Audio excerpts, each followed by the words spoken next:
Hey, wanderer, and welcome back to the curious journey where ancient words meet the mess and magic of today. After David's reign, the kingdom feels steady, but only for a moment. Then Solomon steps in, young, sharp, and humble enough to ask God for wisdom, not wealth, and God delivers, giving him the kind of wisdom that turns heads and changes nations. People travel from across the world, even the Queen of Sheba, just to hear his mind at work.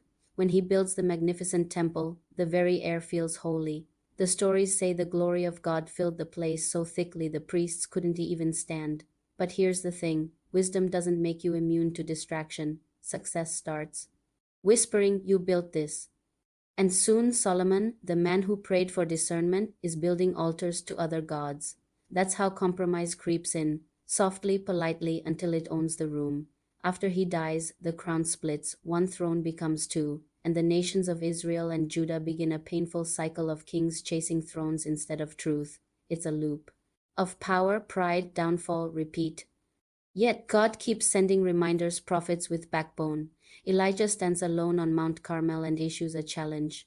If God is real, stop pretending. He prays and fire falls from the sky, real, literal fire, proving that faith still burns even when people forget. But even a miracle like that can't cure exhaustion after all that glory. Elijah runs, feeling tired, anxious, and completely done. And when he hides, God doesn't yell. There's no thunder, no lightning, just a gentle whisper that says, "I'm still here." It's a powerful lesson. The loud moments remind us of God's power, but the quiet ones teach us his presence. Then comes Elisha, picking up Elijah's mantle like, "All right, let's finish this."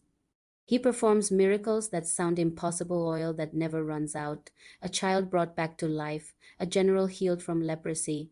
It feels like hope is trying to rebuild what the kings keep breaking. But pride is a stubborn thing. The people keep choosing comfort over conviction, and eventually Babylon comes. The temple burns, the city falls, and everything that looked unshakable turns to dust. Still, even in the smoke, hope hums because God's promises don't burn with the building. They linger, waiting for a generation that remembers. And maybe that's the mirror for us.